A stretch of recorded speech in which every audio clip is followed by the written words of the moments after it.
কলকাতার কাছেই এক টুকরো ইউরোপ। অল্প খরচে ঘুরে আসুন এই গ্রাম থেকে। কোথায় সেই গ্রাম? জেনে নিন এক নজরে। টাকি রোডের পাশে এখনও মাথা উঁচু করে দাঁড়িয়ে রয়েছে সুবিশাল ফটক। সেই ফটকের তার দুদিকেই বৃত্তাকার দুটি স্তম্ভ, তার মাঝে ধনুকাকৃতি ঝুলন্ত ছাদ, মাথায় পাথরের খোদাই করা একটি মূর্তি। ছোরা দিয়ে সিংহবধ করছেন এক ইংরেজ সাহেব। ইন্দো ইউরোপীয় স্থাপত্যের এক নিদর্শন ধান্যকুড়িয়া গায়েন গার্ডেন।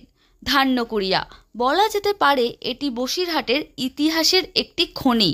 ধান্যকুড়িয়া ও পার্শ্ববর্তী এলাকা পরিদর্শন করলে পরতে পরতে চোখে পড়বে ঐতিহাসিক নিদর্শন, যার মধ্যে অন্যতম ধান্যকুড়িয়ার এই গায়েন গার্ডেন। বারাসাত থেকে বসিরহাটগামী টাকি রোডের পাশে এখনও মাথা উঁচু করে দাঁড়িয়ে রয়েছে সুবিশাল ফটক। সেই ফটকের তার দুদিকে বৃত্তাকার দুটি স্তম্ভ, তার মাঝে ধনুকাকৃতি ঝুলন্ত ছাদ।